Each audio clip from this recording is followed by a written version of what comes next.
Shalom, selamat malam. Selamat Sabat kami ucapkan kepada Bapak, Ibu, Saudara-saudara yang dikasihi oleh Tuhan Yesus dimanapun Anda berada. Senang sekali pada malam hari ini kita jumpa kembali dalam panel diskusi pelajaran Sekolah Sabat, di mana kita sudah tiba di kuartal pertama, Sabat ketiga atau pelajaran yang ketiga dengan judul Anak yang Dijanjikan. Dan malam hari ini ada 5 orang narasumber kita sebagai panelis Sekolah Sabat yang akan menuntun pelajaran Sekolah Sabat kita sepanjang minggu ini. Baik, untuk itu kita akan awali pertemuan kita dengan doa terlebih dahulu. Saya mengundang Pendeta Donli Sinaga untuk doa buka. Silakan Pendeta. Mari kita satukan hati kita berdoa. Bapa yang penuh kasih, kami boleh tiba di hari Sabat yang Tuhan kuduskan ini, semua itu oleh karena kasih dan kemurahan-Mu. Dan pada malam ini Tuhan, para panelis yang telah hadir akan membahas satu topik pelajaran yang sangat berharga. Pelajaran yang ketiga, anak yang dijanjikan. Kiranya Tuhan mengurapi masing-masing panelis, secara khusus hamba Tuhan Pendeta James Hursina yang akan memandu acara ini. Biarlah semuanya boleh berjalan dengan baik dan menjadi puji, hormat, dan kemuliaan bagi nama Tuhan. Dalam nama Tuhan Yesus kami berdoa. Amin. Sebelum kita memasuki panel diskusi kita pada malam hari ini, saya ingin para panelis untuk menyapa para pemirsa yang hadir pada malam hari ini untuk mengikuti pelajaran Sekolah Sabat kita. Yang pertama adalah silakan Pendeta Sam Sumampau untuk menyapa para pemirsa. Baik, terima kasih Pendeta James Hursina. Selamat Sabat untuk pemirsa setia dimanapun Anda berada. Saya Pendeta Sam Sumampau. Saya sekarang melayani di Nusa Tenggara Timur, di Kabupaten Kupang, khususnya di Jemaat SLA Nusrat. Tuhan Yesus memberkati kita semua. Baik, terima kasih. Selanjutnya Pendeta Tambunan. Silakan Pendeta untuk menyapa para pemirsa kita pada hari ini. Selamat malam dan selamat Sabat para pemirsa dimanapun Anda pada malam hari ini. Saya Monang Tambunan. Saya sekarang berada di Loma Linda Indonesian SDA Church dan rindu menyapa saudara dalam pelajaran Sekolah Sabat ini. Terima kasih. Baik, terima kasih. Selanjutnya Pendeta Jimmy. Silakan Pendeta untuk menyapa dan memperkenalkan diri kepada para pemirsa. Shalom, selamat hari Sabat untuk semua pemirsa dimanapun Anda berada. Bertemu kembali kita dalam panel diskusi. Saat ini saya ingin perkenalkan diri. Nama saya Pendeta Jimmy Mumak yang saat ini melayani di Conference Manado dan Maluku Utara, tepatnya di Jemaat Malalayang. Terima kasih, Tuhan memberkati. Baik, selanjutnya Pendeta Paul Sirait. Silakan Pendeta. Baiklah, terima kasih Pendeta James Hursina. Selamat Sabat dan selamat malam bagi pemirsa dimanapun berada. Pada malam hari ini, saya rindu untuk kembali mengucapkan selamat Sabat bagi kita. Saat ini saya melayani di Distrik Bali, khususnya program CSAR. Kiranya Tuhan memberkati kita. Baik, terima kasih. Selanjutnya Pendeta Donli. Silakan Pendeta. Shalom, selamat Sabat pemirsa dimanapun Anda berada saat ini. Saya Pendeta Donli Sinaga, melayani di Distrik Simalungun Selatan 1, Ajibata, Kasihbir, Tiga Dolok, Siantar Sawah, dan Saribu Jawa, menyapa pemirsa dan selamat mengikuti acara kita malam ini. Baik, terima kasih. Para pemirsa dimanapun Anda berada, saya Pendeta James Hursina, Gembala Jemaat di Depok Lama yang akan memandu panel diskusi kita pada malam hari ini. Dan malam hari ini kita akan masuk di pelajaran yang ketiga, yaitu tentang anak yang dijanjikan. Ayat inti terdapat di dalam Ibrani 1 ayat 2 dan 3. Katakan, maka pada zaman akhir ini ia telah berbicara kepada kita dengan perantaran anaknya, yang telah ia tetapkan sebagai yang berhak menerima segala yang ada. Oleh Dia, Allah telah menjadikan alam semesta.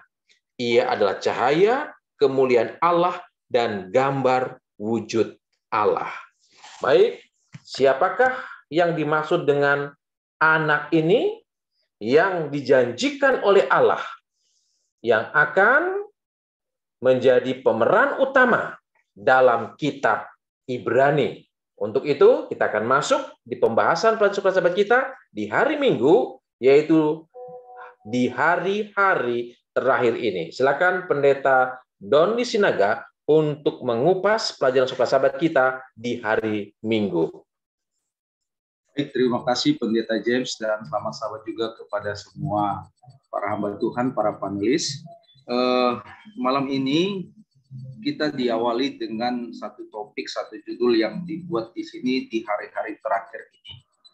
Ketika kita berbicara tentang pelajaran hari Minggu ini, ada dua istilah kata yang akan kita bahas. Yang pertama yaitu zaman akhir, dan juga kata yang kedua adalah akhir zaman. Banyak orang yang membuat sepertinya dua kata ini adalah sesuatu yang sama. Tetapi malam ini coba kita bahas teliti lebih dalam tentang apa perbedaan dari akhir zaman dan juga zaman akhir ini. Ketika kita melihat kata yang pertama yaitu zaman akhir, inilah yang dipakai oleh penulis kitab Ibrani, ya, dalam hal ini pelajaran kita katakan yaitu Paulus sendiri, dikatakan pada zaman akhir ini ia telah berbicara kepada kita dengan perantaran anaknya. Baik, ketika kita berbicara tentang zaman akhir, ini adalah kata yang Paulus sendiri menyadari bahwa dia sedang hidup di zaman akhir, ya, di zaman akhir sesuai dengan pelajaran sekolah sahabat kita. Dan ketika kita berbicara tentang zaman akhir, ini adalah ya peristiwa di mana apa yang telah digenapi di dalam Yesus pada kedatangannya yang pertama sekali, ya, pada kedatangannya yang pertama sekali. Lalu ketika kita berbicara tentang akhir zaman, ini adalah satu kata istilah yang digunakan oleh nubuatan, yaitu Nabi Daniel, ya, ketika dia berbicara tentang apa-apa saja atau peristiwa-peristiwa yang terjadi ya menjelang penutupan sejarah dunia ini, atau lebih spesifiknya berbicara tentang kedatangan Yesus yang kedua kali. Baik, ketika kita berbicara tentang dua kata ini, memang ini memiliki pengertian yang berbeda, ya, antara zaman akhir dan juga akhir zaman.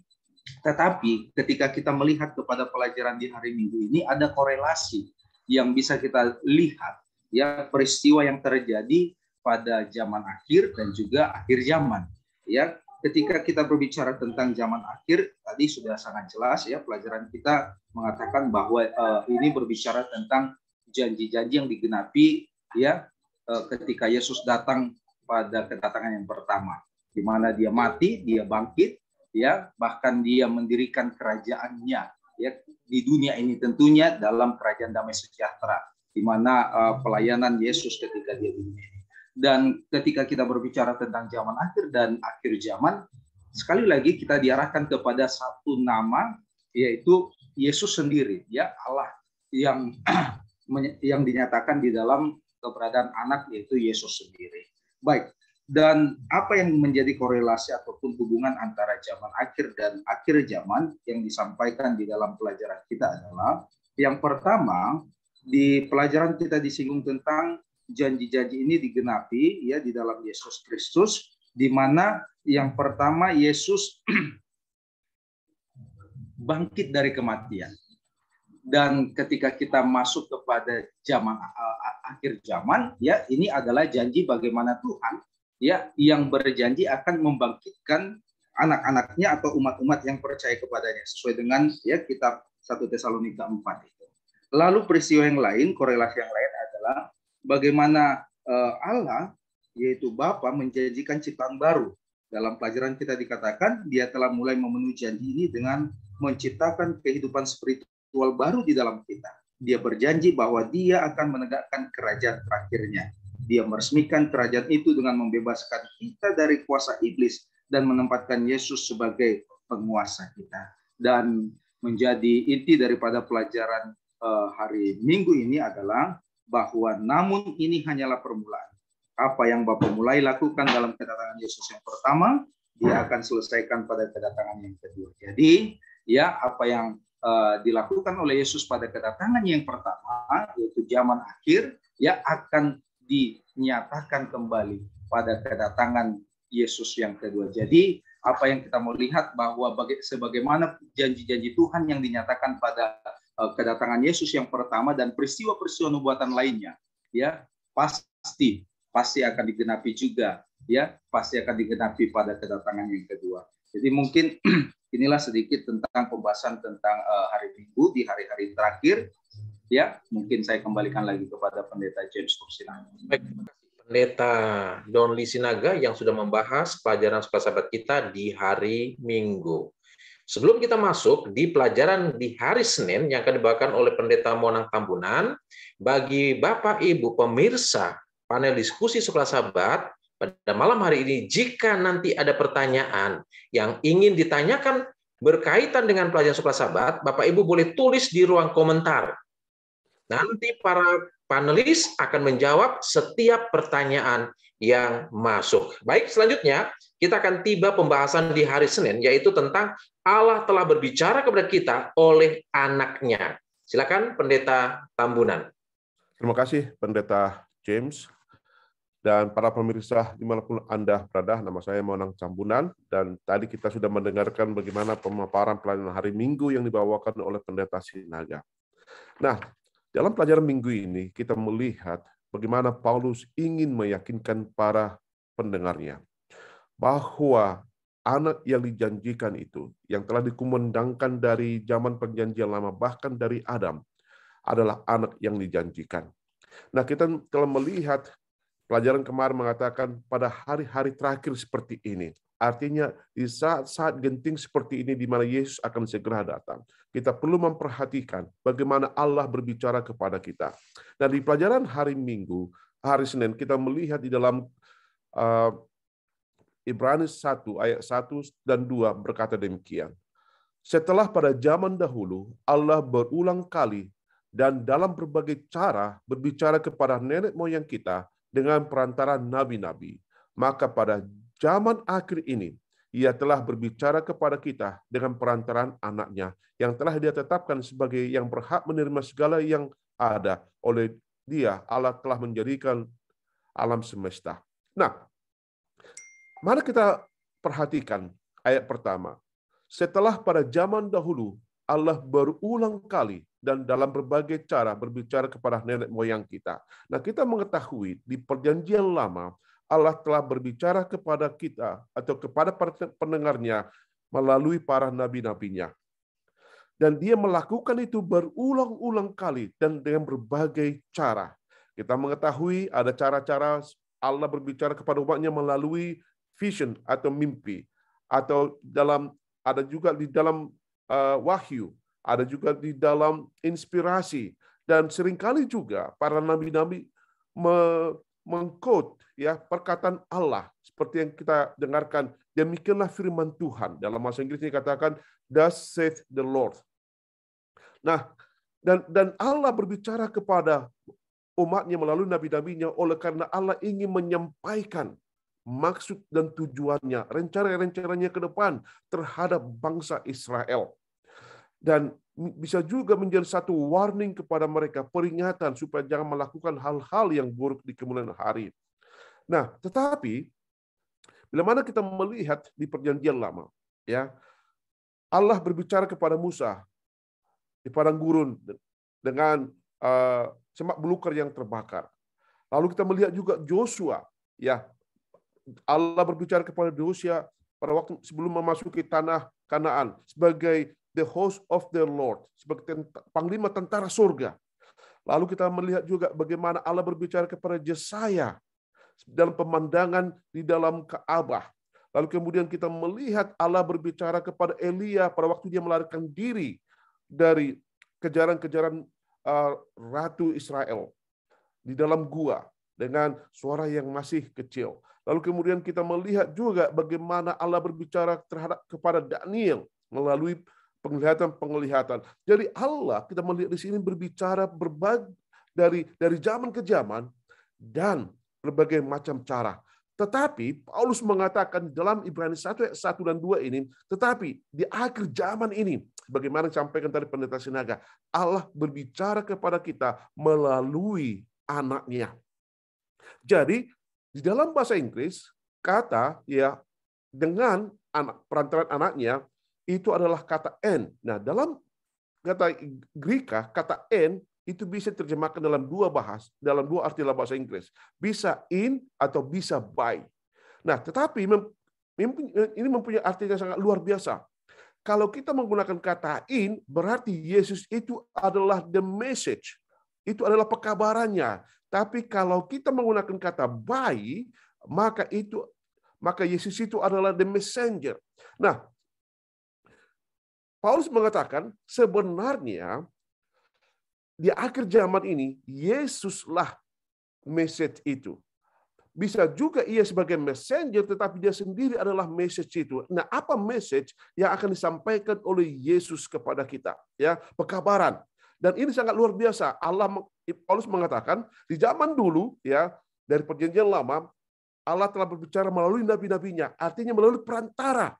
Ya, lalu kemudian, selama 400 tahun, yang kita kenal dengan zaman intertestamen, di mana ada kekosongan, keheningan, tidak ada nabi-nabi yang berbicara. Lalu kemudian barulah dimulai kemudian seorang nabi berbicara, yaitu Nabi Yohanes padang gurun. Nah, selama 400 tahun. Lalu kemudian setelah itu Paulus mengatakan, tetapi sekarang Allah tidak menggunakan lagi nabi-nabi itu, tapi ia berbicara langsung kepada kita. Jadi, pekabaran yang disampaikan oleh Paulus mengatakan kepada kita, bahwa pekabaran perjanjian lama memang sangat penting dan luar biasa. Dan kita sangat merindukan satu pekabaran yang luar biasa. Tetapi pekabaran selama 400 tahun keheningan itu tidak ada. Sekarang, kehausan kita akan pekabaran atas message about Jesus Christ, of Jesus Christ, sekarang telah hadir di tengah-tengah kita. Yesus telah datang dan hidup bersama dengan kita. Dan ia telah ada di tengah-tengah kita. Dan dialah pekabaran itu. Jadi inilah pekabaran Paulus kepada pendengarnya, orang-orang Ibrani, supaya mereka tetap bertahan di tengah-tengah kehidupan yang sangat genting di akhir zaman. Oleh karena pekabaran yang disampaikan adalah pekabaran anak perjanjian yang akan membawa mereka kepada keselamatan dan kepada perlindungan dan kepada kekuatan menghadapi hari-hari terakhir. Ini pelajaran yang bisa saya bawakan. Saya kembalikan kepada Pendeta James Hursina. Terima kasih. Terima kasih Pendeta Monang Tambunan yang sudah membahas pelajaran sekolah sahabat kita untuk hari Senin. Baik Bapak Ibu, saudara-saudara yang dikasihi oleh Tuhan, sebelum kita masuk di pelajaran di hari Selasa yang akan dibahas oleh Pendeta Sam Sumampau, terlebih dahulu saya ingin menyapa para pemirsa yang sudah hadir dan mengikuti pelajaran sekolah sahabat kita pada malam hari ini. Selamat sahabat Bapak Tunggul Sitohang, Ibu Margaret Mamora, Bapak Darel Togas, Bapak Jeremia, Ibu Emilia Emek, Ibu Devris Yakobus, Bapak Badia Barimbing, Bapak Wilbert Situmeang, Bapak Situmorang Paruderude, Bapak Ronaldo Sirungirengo, Ibu Sinta Poyo, kemudian selamat sahabat juga Pendeta Kurnaidi, Bapak Erwin Hole, Bapak Doni Manarinsong, kemudian Bapak Yadi Watum Lamar, dan Pendeta Rudolf Tambunan. Terima kasih sudah hadir dan mengikuti panel diskusi kita pada malam hari ini. Kiranya Tuhan memberkati kita semua. Selanjutnya kita akan masuk di pelajaran di hari Selasa, yaitu tentang Ia adalah cahaya kemuliaan Allah. Silakan Pendeta Sam Sumampau untuk membahas pelajaran di hari Selasa. Baik, terima kasih Pendeta Hursina. Terima kasih juga Pendeta Monang Tambunan yang telah membahas pelajaran sebelumnya hari Senin dengan judul bahwa Allah berbicara melalui anaknya tadi. Dan kalau kita lanjut di ayat selanjutnya, di ayat yang ketiga, itulah yang menjadi judul pelajaran kita di hari Selasa, yaitu Dia adalah cahaya kemuliaan Allah. Jadi kalau di pelajaran hari Senin tadi dikatakan anaknya itu kita percaya Yesus, maka di pelajaran hari Selasa Dia yang menjadi cahaya kemuliaan Allah itu adalah Yesus juga. Dan Ibrani pasal 1 ayat 3 ini merupakan fokus dari Ibrani pasal 1 ayat 1 sampai ayatnya yang keempat, di mana Yesus itu adalah cahaya kemuliaan Allah dan gambar wujud Allah. Saudara-saudaraku, bagaimana kita dapat memahami apa yang dimaksud dengan kemuliaan Allah?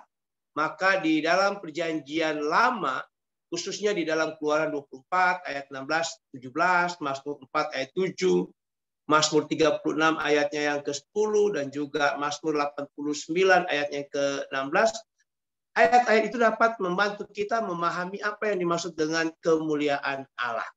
Di mana kemuliaan Allah ini mengarah ataupun mengacu pada kehadiran Allah yang dapat dilihat di antara umatnya. Dan umumnya kehadiran Allah itu sering dikaitkan dengan terang ataupun pancaran cahaya.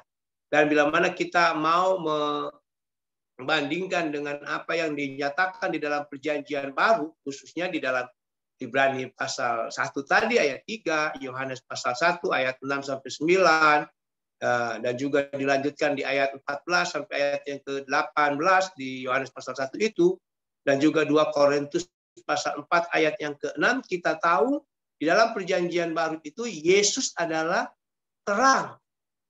Ya, digambarkan, metaforanya itu adalah dilambangkan sebagai terang yang datang ke dunia ini untuk mengungkapkan kemuliaan daripada Allah.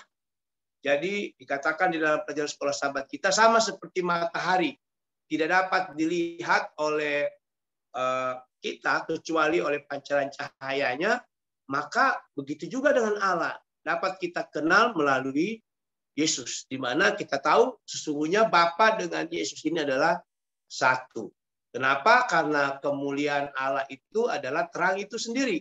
Kemuliaan Allah itu atau kemuliaan Bapa itu adalah Yesus sendiri. Tidak ada perbedaan antara Allah Bapa dengan Allah Anak, yaitu Yesus.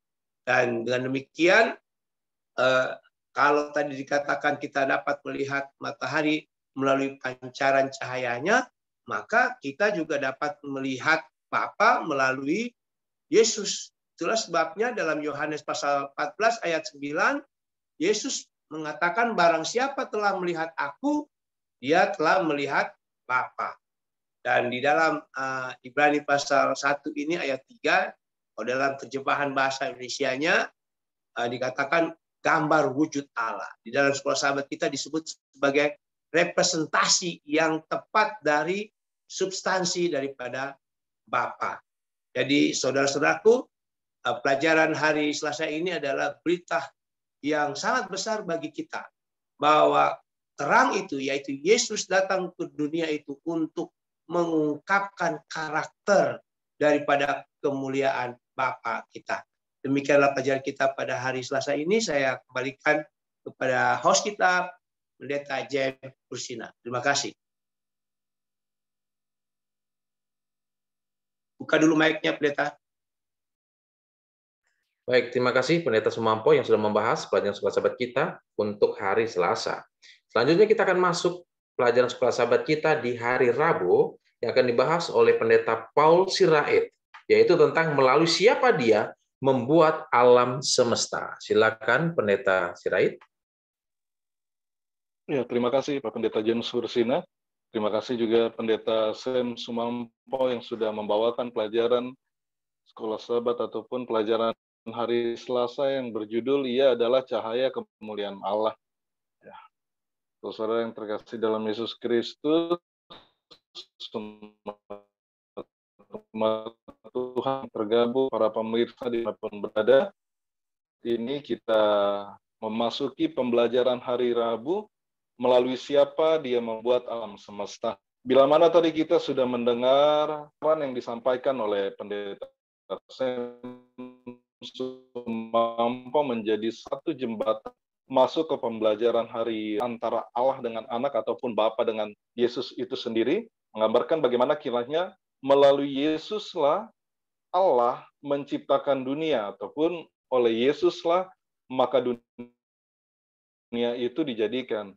Pada pelajaran hari Rabu ini ada 2 poin penting. Poin penting yang pertama, penulis kitab Ibrani ataupun Paulus menegaskan bahwa Yesus adalah Tuhan yang menciptakan dunia. Lalu keterangan ataupun poin penting yang kedua yang terdapat di dalam kitab Ibrani pasal yang kedua ayat yang ke-10 mengatakan bahwa alam semesta diciptakan. Lalu di dalam Ibrani pasal 1 ayat yang kedua menerangkan bahwa Bapa menciptakan dan Yesus juga menciptakan. Ataupun ini juga boleh dapat dikatakan bahwa ada kesepakatan yang sempurna antara Bapa dan Anak dalam satu tujuan dan aktivitas dalam penciptaan. Dan ini adalah satu bagian dari misteri Trinitas. Yesus menciptakan dan Allah juga menciptakan. Tetapi hanya ada satu pencipta, yaitu Allah. Di pelajaran hari Rabu ini mengingatkan bahwa Yesus adalah Allah sendiri. Maka ada poin penting juga yang terakhir di dalam kitab Ibrani pasal yang pertama ayat yang ketiga dan Kolose pasal yang pertama ayat yang ke-17 menegaskan bahwa Yesus bukan saja sebagai Allah yang menciptakan, tetapi Yesus juga sebagai Allah yang memelihara alam semesta. Yesus bukan saja menciptakan, tetapi juga menopang kehidupan alam semesta. Inilah poin-poin penting di pelajaran hari Rabu yang boleh dapat saya sampaikan. Saya kembalikan lagi ke host, Pendeta James. Kiranya Tuhan memberkati. Baik, terima kasih, Pendeta Sirait. Baik, Bapak Ibu, sebelum kita masuk di pelajaran hari Kamis yang akan dibahas oleh Pendeta Jimmy Mumak, sekali lagi, jika ada pertanyaan berkenaan dengan pelajaran Suka Sahabat kita pada malam hari ini, silakan tulis di ruang komentar. Dan setelah pembahasan Suka Sahabat, nanti para panelis akan menjawab setiap pertanyaan yang masuk. Selanjutnya kita akan masuk di pembahasan di hari Kamis, yaitu tentang Engkau telah kuperanakan pada hari ini. Silakan, Pendeta Jimmy Mumak. Oke, terima kasih. Pelajaran hari Kamis memang sepertinya agak kontradiktif dengan apa yang dibahas pada pelajaran-pelajaran sebelumnya. Engkau telah kuperanakan pada hari ini. Sedangkan apa yang dibahas oleh panelis-panelis sebelumnya, dia itu Allah, pencipta. Bagaimana bisa seorang pencipta diperanakan pada saat yang bersamaan? Ibrani pasal 7 ayat yang ketiga berkata bahwa harinya tidak berawal dan hidupnya tidak berkesudahan. Dia kekal, jadi dia tidak diciptakan. Ia dinamai anak setelah dia menjelma menjadi manusia. Jadi Anda boleh buka Lukas pasal 1 ayat yang ke-32. Namun, istilah diperanakan ini tidak mengacu kepada inkarnasi daripada Yesus yang sesungguhnya. Karena Yesus diperanakan dalam arti bahwa ia diadopsi, dia diangkat oleh Allah sebagai penguasa yang dijanjikan dari anak Daud. Saudaraku, konsep adopsi penguasa dalam pandangan dunia umum, lebih khusus Yunani Romawi dan juga di timur, itu umum jika ada adopsi. Ini khusus untuk penguasa. Adopsi dalam arti ini memberikan penguasa legitimasi dan kekuasaan di negeri itu. Nah, pertanyaannya ialah, kapan kira-kira penggenapan bahwa Yesus sang anak diadopsi dan mendapat legitimasi kekuasaan? Menurut Perjanjian Baru, yang kita pelajari bahwa Yesus menjadi anak Allah yang berkuasa ketika dia dibangkitkan dan duduk di sebelah kanan Allah. Nah, pada saat itulah Allah memenuhi janjinya kepada Daud bahwa anaknya akan diadopsi sebagai anak Allah dan tahtanya ada sebangsa-bangsa dan akan berdiri selama-lamanya. Jadi dalam arti ini ternyata diadopsi, diperanakan, ini konsep umum di dunia Romawi dan juga Yunani, bahkan di Timur Dekat kuno. Ini hanya istilah yang digunakan. Mungkin ada contoh-contoh di dalam Alkitab juga yang menulis sehubungan dengan diadopsi atau diangkat. Contoh Filemon pasal 1 ayat yang ke-10. Onesimus dilahirkan oleh Paulus, atau jemaat Korintus dilahirkan oleh Paulus. Nah, ini cara yang mirip. Dengan cara yang mirip, Yesus dilahirkan atau diangkat oleh Bapa sebagai anak ketika dia dibangkitkan dan duduk di sebelah kanan Allah. Jadi dengan cara ini, Yesus menggenapi, saya katakan tadi, Yesus menggenapi pekerjaan mesianisnya sebagai raja dari keturunan Daud. Jadi mungkin itu yang paling tidak boleh mengawali pembahasan kita sehubungan dengan engkau telah diperanakan. Terima kasih. Baik, terima kasih Pendeta Jimmy Mumek. Baik, Bapak Ibu, Saudara-saudara, sudah ada beberapa pertanyaan yang masuk yang akan dijawab oleh para panelis kita yang hadir pada malam hari ini.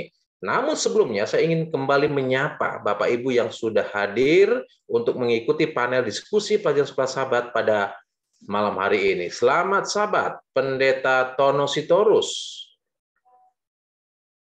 Selamat Sabat juga Ibu Florida Situmorang, Ibu Kathy Kevin Sinaga, Bapak Rudi Manoko, Ibu Tina Yesa, Bapak Boy Hermawan, Bapak Adianto Tendeng. Ya, terima kasih sudah hadir. Kiranya Tuhan memberkati Bapak Ibu yang sudah hadir pada malam hari ini. Dan juga ini selamat Sabat Bapak Yusius Narang, Bapak Kelvin Canok Suker. Ya, terima kasih sudah hadir untuk mengikuti diskusi kita pada malam hari ini. Baiklah, kita akan masuk kepada ruang tanya jawab, di mana ada beberapa pertanyaan yang akan dijawab oleh para panelis kita. Yang pertama ini dari Bapak J. Rumbiak di Sorong, Papua. Pertanyaannya adalah, mengapa Paulus sebagai seorang rasul percaya bahwa dia hidup di zaman akhir? Padahal banyak tanda-tanda yang menunjukkan dia melayani belum di zaman akhir. Apa yang membuat dia percaya? Mohon penjelasannya, Pendeta. Silakan, Pendeta Donli Sinaga yang menjelaskan tentang zaman akhir atau akhir zaman. Silakan, Pendeta. Baik, terima kasih kepada Bapak J. Rumbiak yang telah menyampaikan pertanyaan yang sangat menarik ini. Ya, dikatakan mengapa Paulus sebagai seorang rasul percaya bahwa dia hidup di zaman akhir, ya, yang kita mau garis bawahi adalah zaman akhir. Tadi secara sepintas saya sudah sampaikan definisi dari zaman akhir dan juga akhir zaman.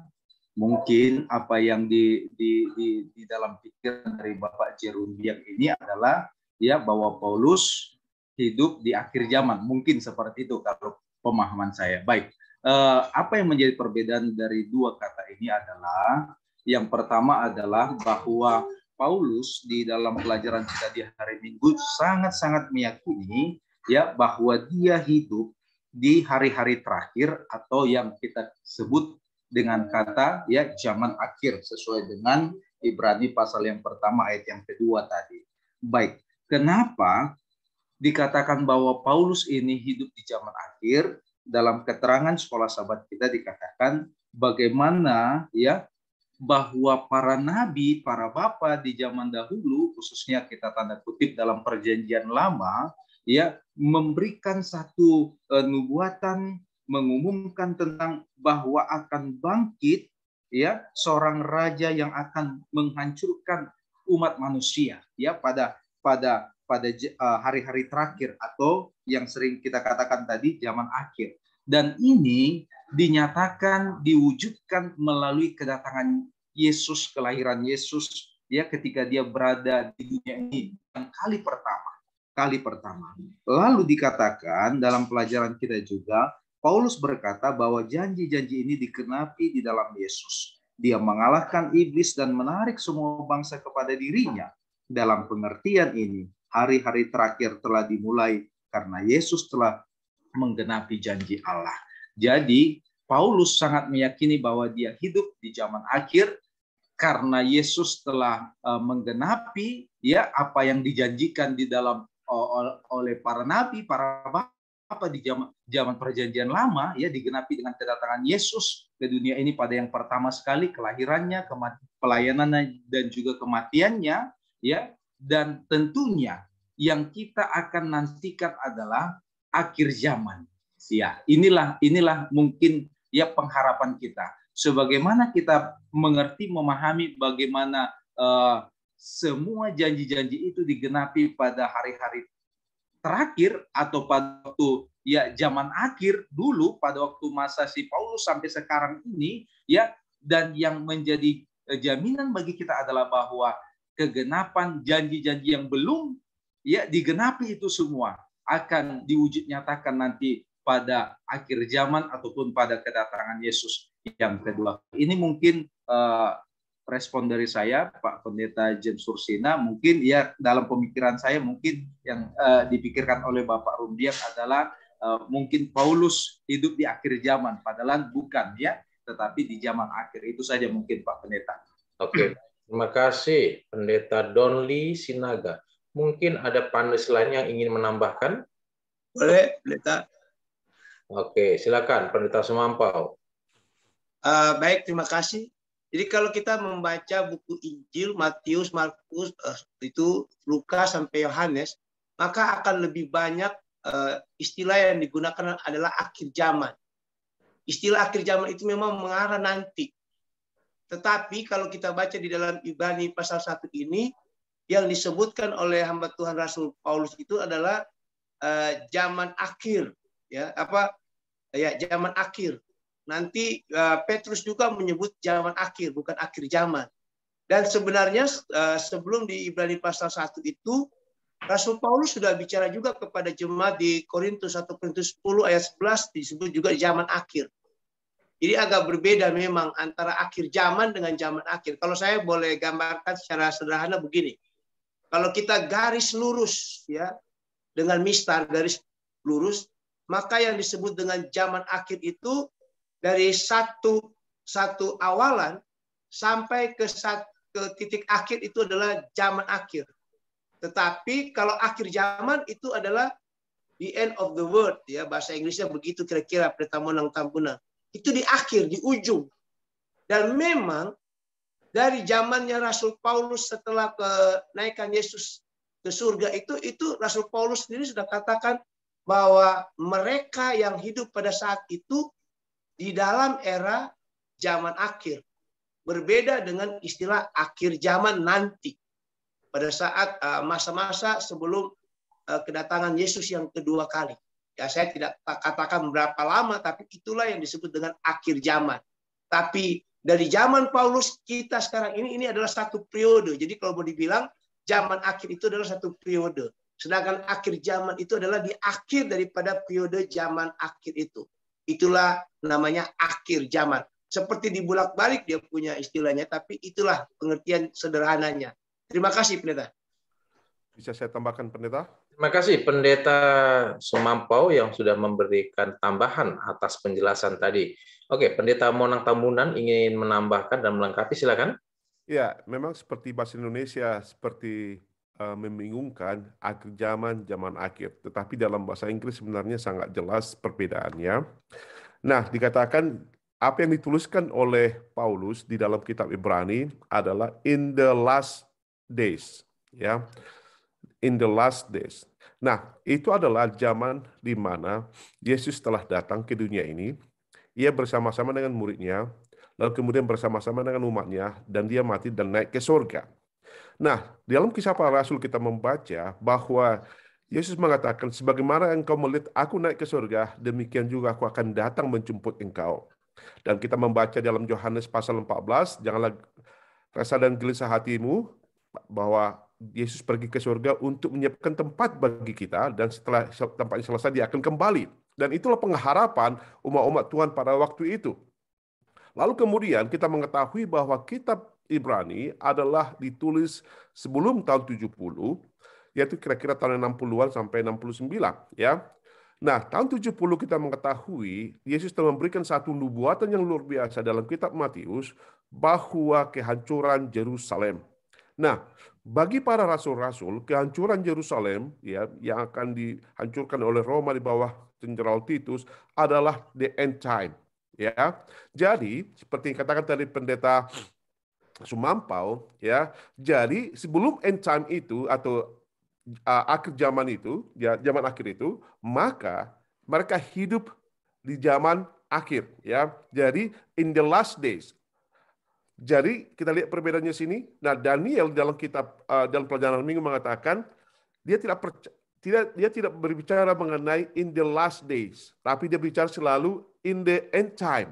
Jadi itu perbedaannya. Jadi bahasa Inggrisnya adalah in the last day dengan in the end time. End time adalah akhir dari zaman itu, sementara in the last day adalah kita hidup di zaman akhir. Jadi kita lihat di sini.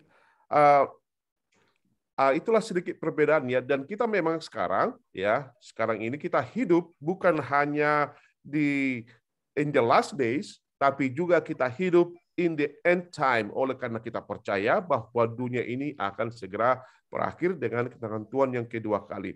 Dalam suasana konteks itulah Paulus hidup. Lalu kemudian Paulus bukan hanya percaya akan hal itu, tapi juga Petrus dan rasul-rasul yang lain percaya bahwa mereka hidup in the last days. Nah, bisa kita baca ayatnya itu di dalam 1 Petrus 4 ayat 7, dan Yakobus sendiri dalam Yakobus 5 ayat 8 yang mengatakan bahwa kita telah hidup di akhir zaman. Jadi ini adalah satu pemandangan yang umum pada waktu itu bagi para rasul-rasul bahwa mereka hidup di zaman di mana Yesus akan datang untuk kedua kalinya.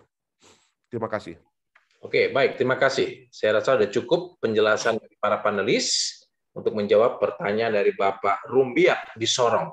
Selanjutnya kita akan masuk di pertanyaan kedua. Ini berasal dari Bapak Dadang Yadi. Nanti Pendeta Jimmy Mumek akan menjawab pertanyaan dari Bapak Dadang Yadi. Pertanyaannya adalah, apa maksud kalimat, barang siapa melihat Bapa, maka ia telah melihat aku? Mohon keterangan. Ini sebenarnya pelajaran di hari Selasa. Ya, nanti Pendeta Sumampo siap untuk melengkapi jawaban dari Pendeta Jimmy Mumek karena ini berkaitan dengan pelajaran hari Selasa. Silakan Pendeta Jimmy Mumek. Oke, terima kasih.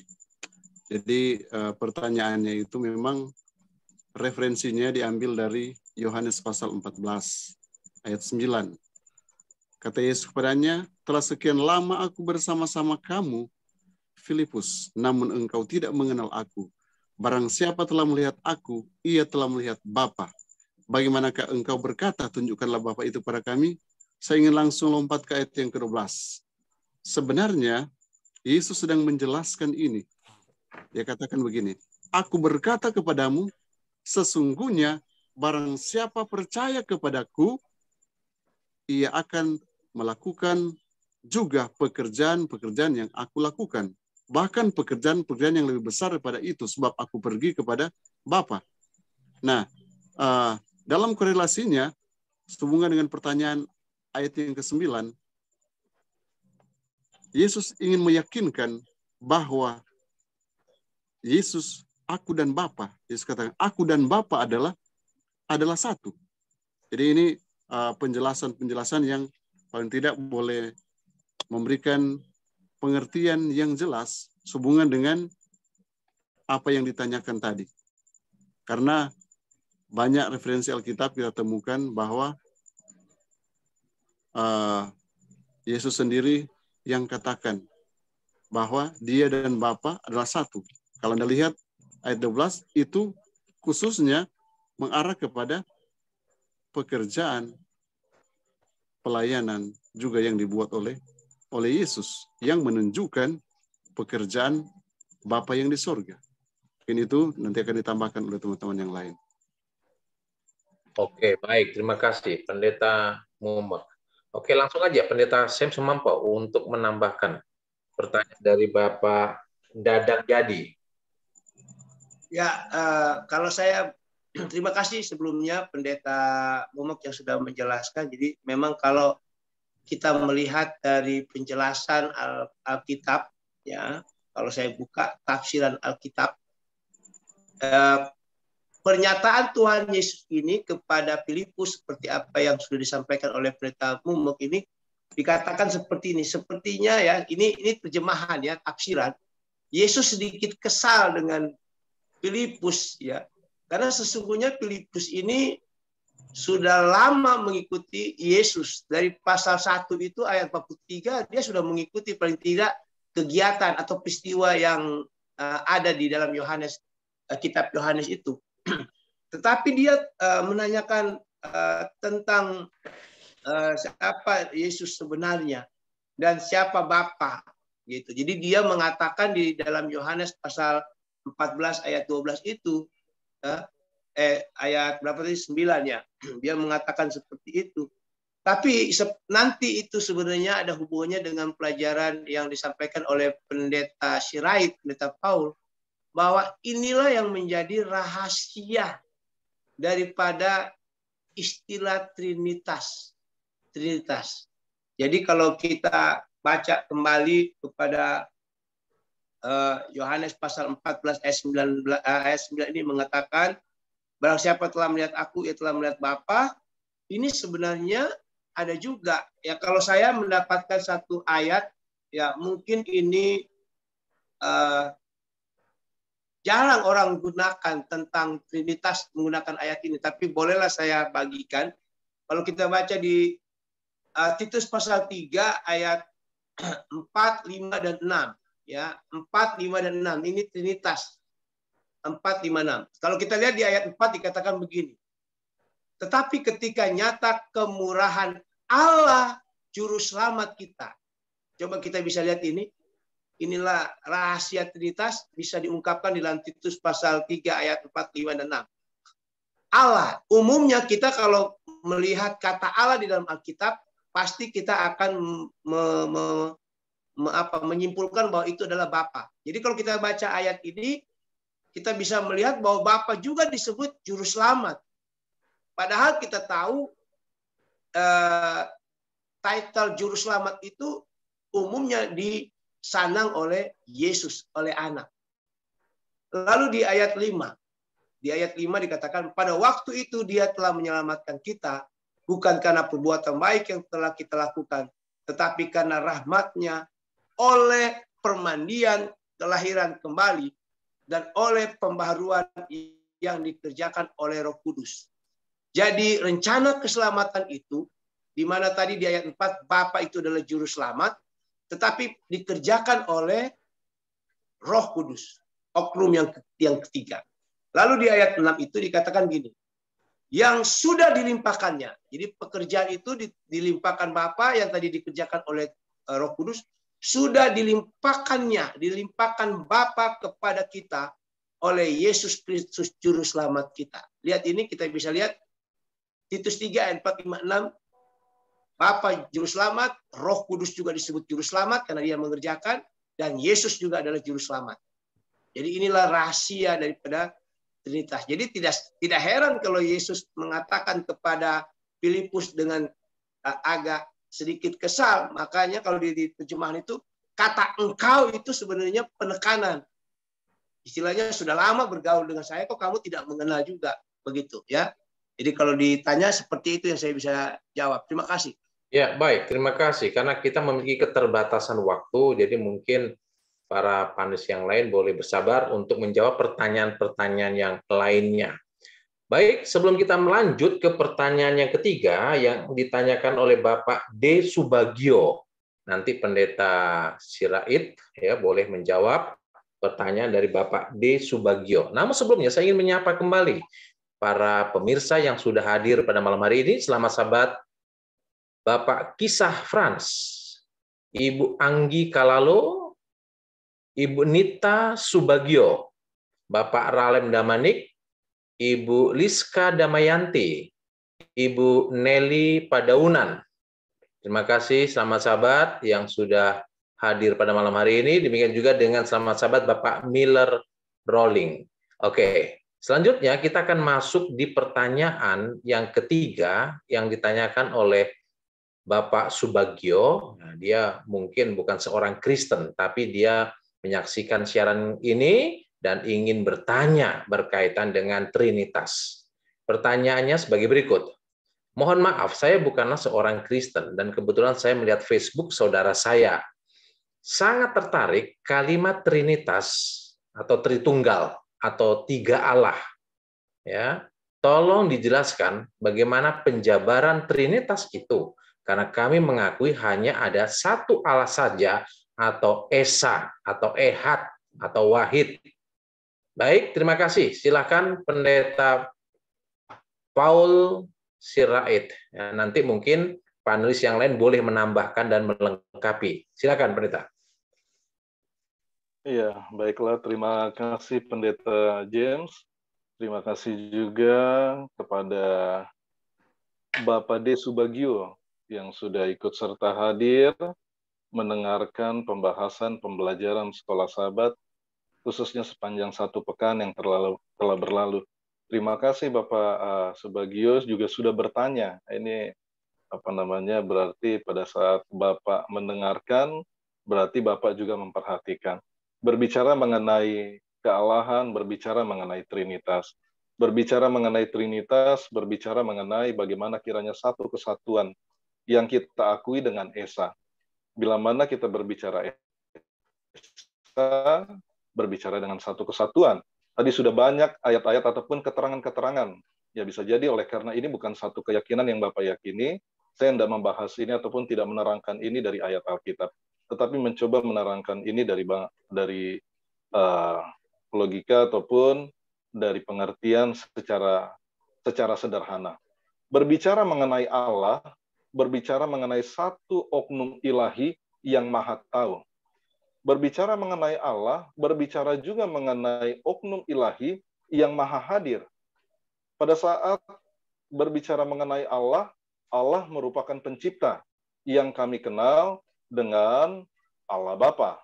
Berbicara mengenai kealahan, berbicara juga mengenai satu oknum ilahi pemilik yang kita kenal dengan Tuhan, ataupun boleh dapat saya sampaikan sebagai Allah Anak yang kami yakini sebagai Yesus Kristus. Lalu berbicara mengenai kealahan, berbicara juga mengenai dengan Allah Roh ataupun Rohul Kudus, yaitu seorang penolong, pemelihara. Melalui beberapa hal ini, boleh dapat menyimpulkan keesaan Allah itu tersebut. Bila mana kita berbicara mengenai Allah Maha Hadir, pada saat ini Allah bukan saja berada di surga, ada juga hadir bersama-sama dengan saya di tempat ini. Hadir juga dengan Bapak Subagio di sana, beserta dengan para pemirsa ataupun beserta dengan pendeta-pendeta yang lain dimanapun mereka berada.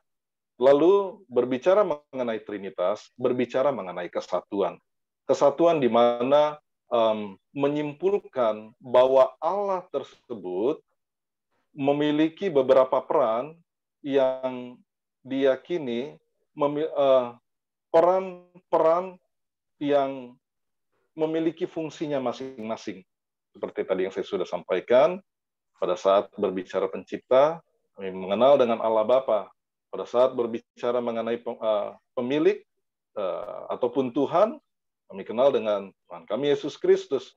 Berbicara mengenai penolong ataupun pemelihara, sebagai Allah Roh ataupun Rohul Kudus. Jadi memang ada mengenai pembelajaran ini tidak bisa dapat disimpulkan dengan sesuatu pembelajaran yang sederhana secara singkat.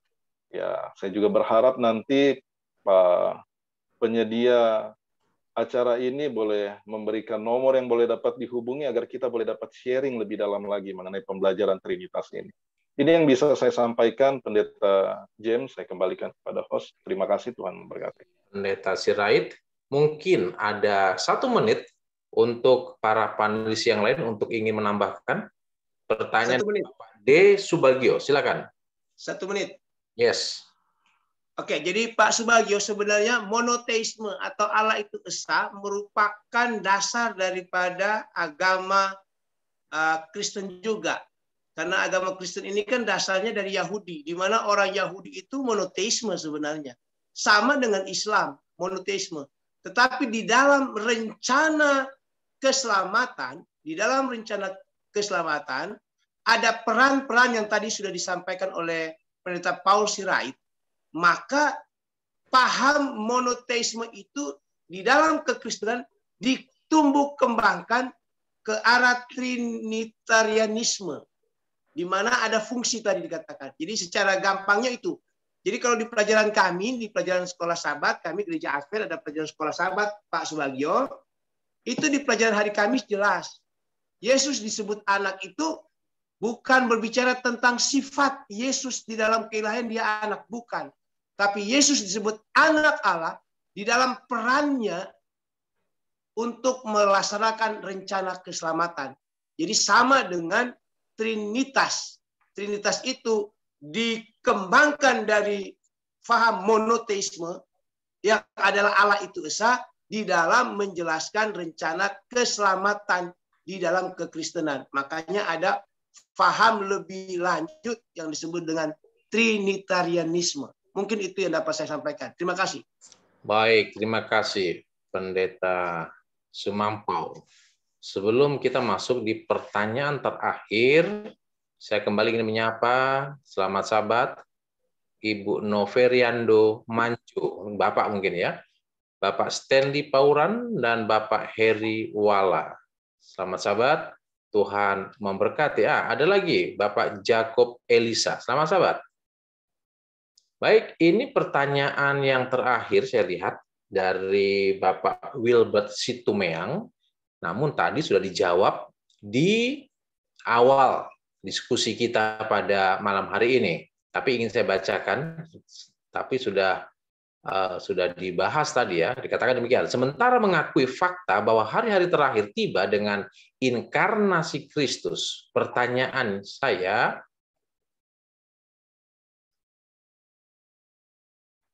apakah ada perbedaan antara hari-hari terakhir dan akhir zaman seperti yang dijelaskan oleh Daniel dan Wahyu?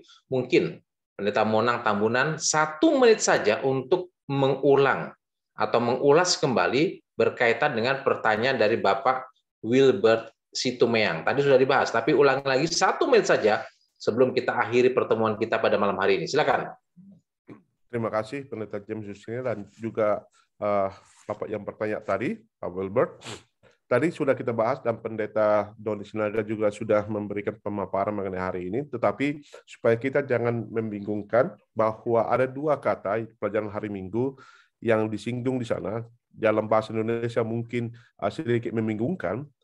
Dalam bahasa Indonesia, bahasa Inggris dikatakan in the last days. Nah, in the last days bisa juga diterjemahkan dengan latter day, atau dalam bahasa Indonesia terjemahan sekolah sahabat kita diterjemahkan kemudian hari, atau in the last day namanya hari-hari yang terakhir. Nah, itulah yang dimaksudkan oleh Paulus di sana. Sementara apa yang dimaksudkan dengan Daniel atau Wahyu atau akhir zaman itu adalah in the end time. Jadi kita lihat di sini bahwa ada di sini perbedaan yang sangat signifikan, ya, bahwa sebagaimana Pendeta Sumampau katakan bahwa kalau kita mengambil satu periode garis lurus, maka akhir zaman itu adalah dari ada zaman permulannya dan ada akhirnya. Sementara zaman akhir yaitu adalah akhir dari zaman itu, kita hidup di end of time. Jadi mungkin penjelasan yang bisa saya bawakan. Terima kasih. Baik, terima kasih para panelis yang sudah memberikan pembahasan pelajaran sekolah sahabat kita pada malam hari ini. Kiranya ini boleh dapat dipahami dengan baik dan dapat menjadi berkat bagi masing-masing kita ketika kita akan mendiskusikan pelajaran sekolah sahabat kita esok hari. Oke, ada satu pertanyaan lagi yang masuk di sini, yang terakhir kali ya. Ini dari Bapak Tumarar, Bapak D. Tumarar. Yesus diperanakan. Siapa yang memperanakan? Apakah Allah atau manusia? Silakan, Pendeta Donley. Yesus diperanakan. Siapa yang memperanakan? Apakah Allah atau manusia? Baik, terima kasih. Ini mungkin pertanyaan yang klasik dan tentu ada banyak tadi pemaparan penjelasan sehubungan dengan Trinitas tadi ya. Trinitas selalu dikaitkan dengan bahwa Yesus adalah anak Allah. Dikatakan Yesus diperanakkan, siapa yang memperanakkan, apakah Allah atau manusia.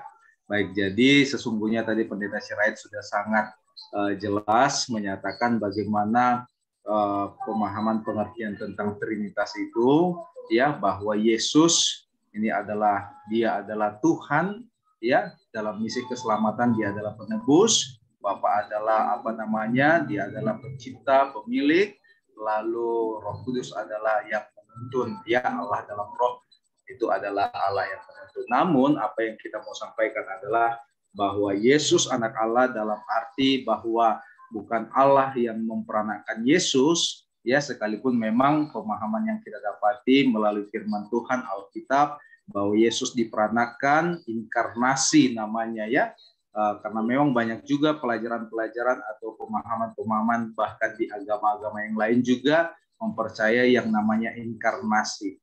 Jadi Yesus, ya, ke dunia ini melalui proses inkarnasi di mana Tuhan memilih seorang wanita perawan yang bernama Maria tanpa ada hubungan badan manusia, karena Yesus dilahirkan dari seorang perawan, yaitu dia sendiri lahir di dalam Allah katakan, ya, melalui Roh, ya, yang pada akhirnya dia menjelma menjadi manusia. Jadi sekali lagi, ya, Yesus ini adalah Allah yang berinkarnasi menjadi seorang manusia untuk merasakan apa yang dirasakan oleh manusia, dan dia menjadi pemenang dalam proses perjalanannya ketika dia berada di dunia ini. Mungkin itu sedikit, mungkin ada yang boleh menambahkan yang lain para panelis. Bisa saya tambahkan sedikit, Pendeta?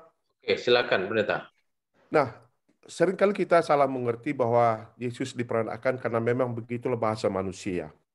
Tetapi dalam konteks kitab Ibrani, kita mempunyai pemahaman yang baru bahwa apa yang dimaksudkan oleh Paulus adalah bahwa Yesus diperanakkan, itu artinya adalah bahwa pada waktu Yesus, ya, saya ingin memberikan dulu background 1 menit, ya.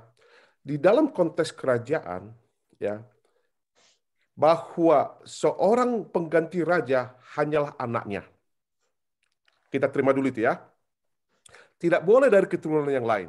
Harus dari anak laki-lakinya. Nah, apa maksudnya hari ini engkau kuperanakkan?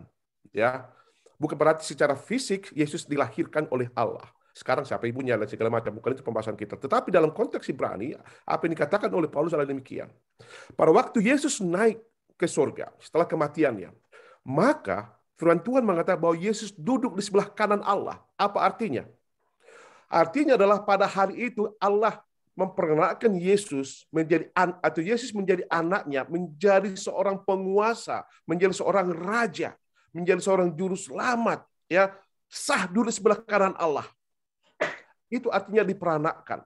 Jadi dengan kata demikian, jangan kita dibingungkan bahwa Yesus diperanakkan artinya secara jasmani, ya, lahir ke dunia ini, ya, seperti kita lahirkan, tetapi itu adalah satu koronisasi di mana Yesus menjadi raja alam semesta bersama dengan Allah, oleh karena ia adalah anak Allah. Terima kasih. Baik. 1 menit boleh? 1 menit boleh? Terakhir, ya, terakhir. Oke, silakan. Jadi sebenarnya Ibrani pasal 1 ayat 5 ini Rasul Paulus hanya mengutip apa yang ada di dalam Mazmur pasal 2 ayat yang ke-7. Lalu istilah engkau kuperanakan itu harus dipahami akan janji Allah pertama kepada Adam dan Hawa di Kejadian 3 ayat 15. Lalu kepada Abraham. Lalu yang terakhir kepada Daud. Jadi kata kuperanakan itu bukan berarti seperti manusia secara biologis, tidak. Ya tadi sudah dijelaskan oleh Pendeta Monang, tapi kuperanakan itu hanyalah bisa dipahami oleh karena ada janji Tuhan seorang pembebas, penebus, baik kepada Adam dan Hawa, baik kepada Abraham, baik kepada Daud. Itu saja. Terima kasih.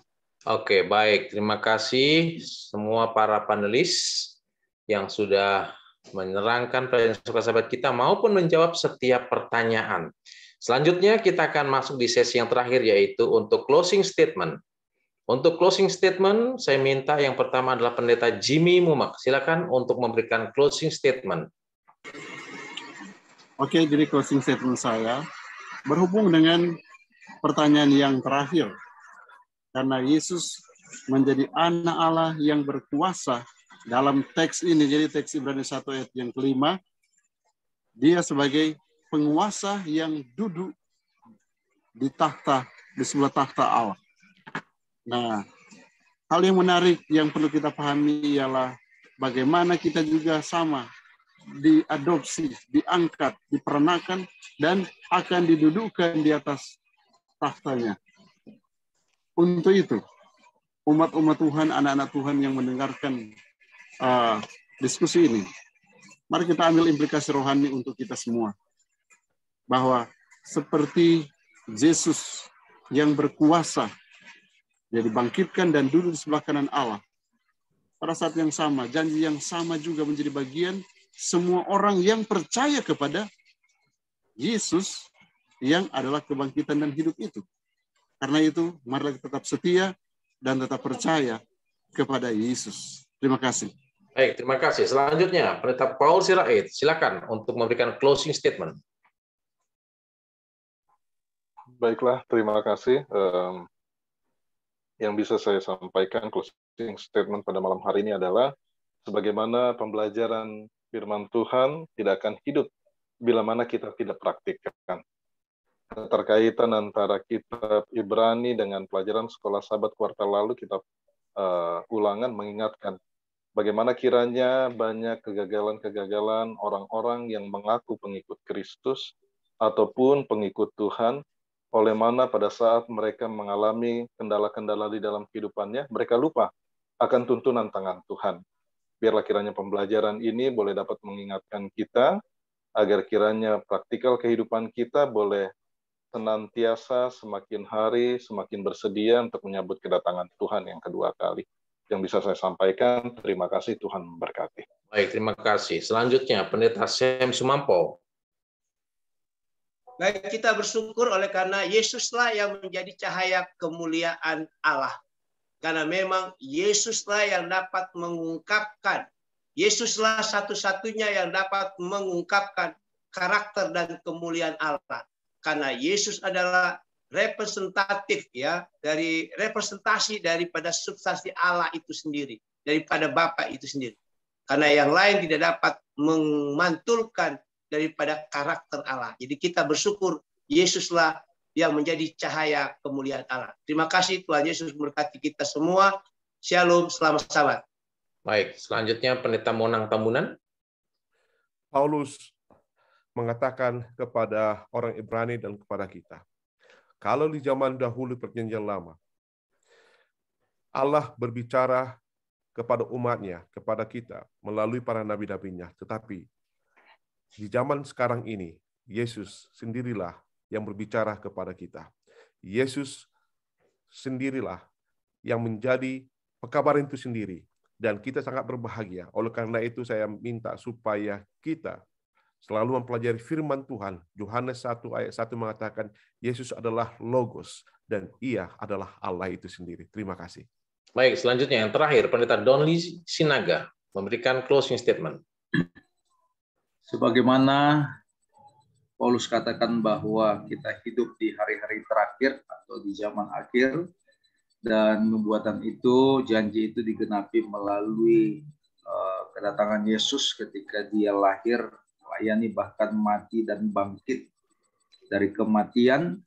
Sesungguhnya janji itu telah digenapi dan sesungguhnya kita sedang menuju kepada akhir zaman, di mana janji-janji yang belum digenapi itu akan kita pastikan terwujud ketika akhir zaman tiba, ketika Yesus datang kali yang kedua. Dan sesungguhnya inilah penantian kita, pengharapan kita.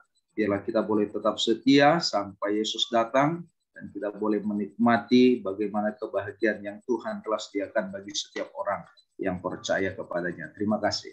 Baik, terima kasih semua panelis pelajaran Suka Sabat kita yang sudah memberikan penjelasan yang sangat baik pada malam hari ini.